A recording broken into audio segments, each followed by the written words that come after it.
दोस्तों, आज हम आपको बताने जा रहे हैं कि एक पत्नी अगर अपने पति को अपने साथ सोने नहीं देती है तो वह कौन सा पाप करती है। दोस्तों, एक अत्यंत ही ऐतिहासिक कथा के माध्यम से आपको बताते हैं। दोस्तों, आपसे निवेदन है कि इस कथा को पूरा सुने। इस कथा को सुनने का एक विशेष महत्व है। जो इस कथा को सुनता है उसका शादीशुदा रिश्ता प्रेम और समर्पण से सदा भरा रहता है। गरुड़ पुराण के अनुसार पति पत्नी के बीच आपसी प्रेम, सामंजस्य और शारीरिक संबंध उनके वैवाहिक धर्म का एक महत्वपूर्ण हिस्सा है। इस ग्रंथ में यह उल्लेख है कि यदि एक पत्नी अपने पति के साथ रहने से इनकार करती है या शारीरिक संबंधों से बचती है, तो यह उनके वैवाहिक धर्म का उल्लंघन माना जाता है। ये कर्तव्य के प्रति लापरवाही और वैवाहिक संबंध में असंतुलन उत्पन्न कर सकता है, जो गृहस्थ धर्म के लिए अनुचित है। गरुड़ पुराण में ये कहा गया है कि पति और पत्नी दोनों का ये धर्म है कि वे एक दूसरे के सुख दुख में साथ दें और अपने पारिवारिक कर्तव्यों को पूरा करें। यदि कोई पत्नी अपने पति से अलग रहती है या वैवाहिक संबंधों का पालन नहीं करती, तो इसे कर्तव्यच्युत माना जाता है। इसे पाप की श्रेणी में रखा गया है, क्योंकि यह न केवल पति पत्नी के बीच बल्कि पूरे परिवार में असंतुलन उत्पन्न करता है। दोस्तों, अब कथा का आरंभ करते हैं। ये कहानी एक पवित्र संबंध की शक्ति और उस पर उठे सवालों के समाधान की है। इसका उद्देश्य ये समझाना है कि पति पत्नी का रिश्ता केवल शारीरिक या सामाजिक बंधन नहीं, बल्कि दो आत्माओं का मिलन है। ये कहानी राजा आनंद और रानी सुरभि की है, जो एक दूसरे से जुड़कर भी अलग थे, लेकिन समय और परिस्थिति ने उनके रिश्ते को नया अर्थ और गहराई दे। दोस्तों, एक अत्यंत बहादुर राजा थे। राजा का नाम आनंद था। राजा आनंद एक शक्तिशाली, न्यायप्रिय और संवेदनशील शासक थे। उनके राज्य में प्रजा सुखी और संतुष्ट थी। उनके जीवन का एकमात्र अधूरापन ये था कि उनकी रानी सुरभि उनसे भावनात्मक रूप से दूर थी। विवाह के 10 वर्षों में भी उन्होंने कभी राजा के साथ आत्मीय संबंध नहीं बनाए। राजा ने कई बार रानी से बात करने की कोशिश की, लेकिन सुरभि ने हर बार यह कहकर बात टाल दी कि वह इस रिश्ते में अपना स्वाभाविक स्थान नहीं पा सकी। राजा का दिल टूट जाता था, लेकिन उन्होंने कभी गुस्सा नहीं दिखाया। रानी सुरभि के साथ कुछ ऐसा हुआ था जो वह खुद भी नहीं जानती थी। सुरभि का बचपन एक अभिजात परिवार में बीता था। वह आत्मनिर्भर, शिक्षित और साहसी महिला थी। उन्होंने अपने जीवन को अपने तरीके से जीना सीखा था। विवाह उनके लिए एक बाध्यता की तरह था, जो उनके माता पिता ने उनकी इच्छा के विरुद्ध किया। उनके मन में ये धारणा थी कि राजा आनंद जैसे शक्तिशाली व्यक्ति से प्रेम करना असंभव है। महल में अजीब घटनाएं घटने लगती है। राजा आनंद का राज्य समृद्ध था और प्रजा उन्हें देवता समान पूजती थी। लेकिन महल के अंदर सब कुछ ठीक नहीं था। हाल ही में सुरभि ने अजीब व्यवहार करना शुरू कर दिया था। वह अकेली रहना पसंद करती थी और रात को अक्सर नींद में बड़बड़ाती थी। राजा ने ये सोचा कि यह तनाव का परिणाम हो सकता है, लेकिन उनके मन में कुछ सवाल उभरने लगे। एक रात राजा अपने अध्ययन कक्ष में थे, तभी एक सेवक ने उन्हें एक गुप्त पत्र दिया। पत्र में लिखा था, सत्य तुम्हारी आंखों के सामने है, लेकिन तुम उसे देख नहीं सकते। अगर सच जानना चाहते हो तो पूर्णिमा की रात जंगल के पुराने मंदिर में आना। राजा के मन में संशय और जिज्ञासा दोनों जाग उठे। राजा ने सोचा, ये पत्र अवश्य ही हमारे और रानी के आपसी संबंध के सच से जुड़ा हुआ है, क्योंकि राजा आनंद जब भी सुरभि से कुछ भी बात करना चाहते थे तो वह हमेशा टाल देती थी। रानी को भी अब प्रतिदिन उल्टे सीधे सपने आया करते थे। सुरभि के जीवन में हमेशा एक रहस्य छिपा था। वह अपने माता पिता के बारे में बात करने से बचती थी।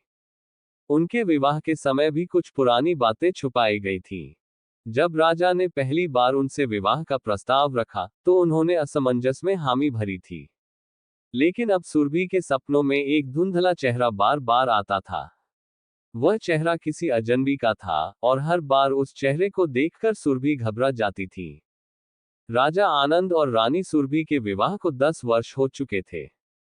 आनंद एक महान शासक थे, जिनकी प्रजा उन्हें आदर और सम्मान से देखती थी। सुरभि अपनी विद्वता और सुंदरता के लिए प्रसिद्ध थी। विवाह के शुरुआती दिनों में दोनों ने साथ में कुछ सुखद पल बिताए, लेकिन समय के साथ उनके बीच एक अदृश्य दीवार खड़ी हो गई। आनंद ने हमेशा सुरभि के प्रति प्रेम और सम्मान दिखाया, लेकिन सुरभि ने भावनात्मक रूप से खुद को दूर रखा। सुरभि का मन एक अजीब उलझन में था। वह अपने पति को सम्मान देती थी, परंतु उनके साथ जुड़ने से डरती थी। उनके मन में ये धारणा थी कि राजा आनंद जैसे व्यक्ति से प्रेम करना उनके लिए संभव नहीं। वह सोचती थी, क्या मैं उनके योग्य हूँ? क्या मेरी भावनाएं उनके लिए मायने रखती हैं? राजा आनंद ने कई बार सुरभि से बातचीत करने का प्रयास किया, लेकिन हर बार सुरभि ने किसी न किसी बहाने से बात को टाल दिया। आनंद ने सोचा, मैंने हर संभव प्रयास किया है, लेकिन शायद समस्या को समझने के लिए मुझे एक आध्यात्मिक मार्ग अपनाना होगा। इससे पहले कि राधा कुछ करते, उन्हें सेवक द्वारा दिए गए पत्र की बात याद आ जाती है, और वे आने वाली पूर्णिमा का इंतजार करने लगते हैं। पूर्णिमा की रात राजा ने अपने विश्वासपात्र सैनिक को साथ लिया और जंगल के मंदिर की ओर रवाना हुए। मंदिर वीरान और रहस्यमय था। वहां उन्हें एक काले कपड़े में लिपटा व्यक्ति मिला। उस व्यक्ति ने कहा, राजन, रानी सुरभि का अतीत एक ऐसा रहस्य है जो तुम्हारे विवाह पर भारी पड़ सकता है। उनका अतीत एक ऐसे व्यक्ति से जुड़ा है जिसने कभी उनके जीवन को गहराई से प्रभावित किया था। अब समय आ गया है कि यह सच सामने आए। राजा ने पूछा, तुम कौन हो और यह सब क्यों बता रहे हो? व्यक्ति ने कहा, सच जानने के लिए तुम्हें खुद इस यात्रा पर निकलना होगा। तुम्हें अगले 7 दिनों में कुछ संकेत मिलेंगे। उन संकेतों का अनुसरण करो। पहला संकेत आपको मिलने ही वाला है। राजा फिर वापस महल को आ जाते हैं। दोस्तों, अब आगे सुनिए राजा और रानी के साथ क्या होता है। अगले दिन महल के पुराने भंडार कक्ष से एक पेंटिंग मिली। पेंटिंग में एक महिला थी जो बिल्कुल सुरभि की तरह दिखती थी, लेकिन उसके साथ खड़ा व्यक्ति राजा आनंद नहीं था। सुरभि ने जब वह पेंटिंग देखी तो उनकी आंखों में डर झलकने लगा। उन्होंने तुरंत पेंटिंग हटाने का आदेश दिया। राजा ने ये देखा और मन में सोचा, सुरभि मुझसे कुछ छिपा रही है। आखिर यह व्यक्ति कौन हो सकता है? तीसरे दिन राजा को सुरभि के कमरे से एक पुरानी डायरी मिली। डायरी में सुरभि ने लिखा था, मेरा अतीत मेरा पीछा नहीं छोड़ता। मैं चाहकर भी उसे भुला नहीं पाती। क्या ये विवाह मुझे उस छाया से बचा पाएगा? डायरी पढ़कर राजा का शक और गहरा हो गया। उन्होंने फैसला किया कि वे सुरभि से सच्चाई पूछकर ही रहेंगे। राजा से मिलने वही गुप्त व्यक्ति दोबारा आया। उसने कहा, तुम्हारी यात्रा अभी पूरी नहीं हुई। तुम्हें तीसरे संकेत का इंतजार करना होगा। लेकिन याद रखो, जो दिखता है वह हमेशा सच नहीं होता। राजा ने सुरभि से सीधे पूछा, रानी, क्या तुम मुझसे कुछ छिपा रही हो? तुम्हारा अतीत कौन सा रहस्य समेटे हुए है? सुरभि की आंखों में आंसू आ गए। उन्होंने कांपती आवाज में कहा, महाराज, मेरा अतीत मेरी इच्छा के विरुद्ध था। मैं कभी एक अन्य व्यक्ति के प्रेम में थी, लेकिन हालात ने हमें अलग कर दिया। मुझे नहीं पता कि वह व्यक्ति अब कहाँ है। मेरा डर यही है कि कहीं वह हमारे जीवन में दोबारा न आ जाए। 7वें दिन राजा को एक गुप्त कक्ष का पता चला। उस कक्ष में पुराने पत्र और एक हार मिला। पत्र में लिखा था, सुरभि, मैं हमेशा तुम्हारे पास लौटूंगा। चाहे कोई भी बाधा हो, हमारा प्रेम अमर रहेगा। राजा ने समझा कि यह वही व्यक्ति है जिसने सुरभि के जीवन पर गहरा असर छोड़ा था। गुप्त साधु ने राजा और रानी को मंदिर में बुलाया। पूजा के दौरान सुरभि को अपने अतीत की धुंधली यादें स्पष्ट होने लगी। उन्होंने बताया कि उनका परिवार एक साजिश का शिकार हुआ था और उन्हें जड़ी बूटियों के माध्यम से उनकी याददाश्त को मिटा दिया गया था। राजा ने सुरभि से कहा, तुम्हारा अतीत तुम्हारा दुश्मन नहीं है। मैं तुम्हारे साथ हूं, चाहे जो भी हो। हमारा प्रेम इस अतीत पर विजय पाएगा। सुरभि ने राजा का हाथ थामते हुए कहा, अब मैं समझ गई हूं कि सच्चा प्रेम वही है जो हर बाधा को पार कर सके। मुझे माफ करें कि मैंने आपसे ये सब छिपाया और आपसे दूर रही। आप मुझे माफ कर दीजिए।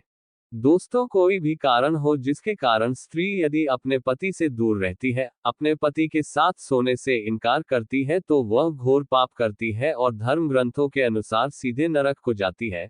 इसलिए दोस्तों, हमेशा पति पत्नी के इस पवित्र रिश्ते का सम्मान करें और इसे पूरी ईमानदारी के साथ निभाने की कोशिश करें। ये कहानी हमें सिखाती है कि सच्चा प्रेम धैर्य, विश्वास और साहस से हर रहस्य और बाधा पर विजय पा सकता है। जीवन के हर रिश्ते में पारदर्शिता और आपसी समझ सबसे महत्वपूर्ण होती है। दोस्तों आज का ये वीडियो आपको अच्छा लगा है तो वीडियो को लाइक और चैनल को सब्सक्राइब अवश्य करें। आपके ऐसा करने से हमें बहुत खुशी मिलती है। वीडियो में अंत तक बने रहने के लिए आप सभी का धन्यवाद। दोस्तों मिलते हैं आने वाले नए वीडियो में।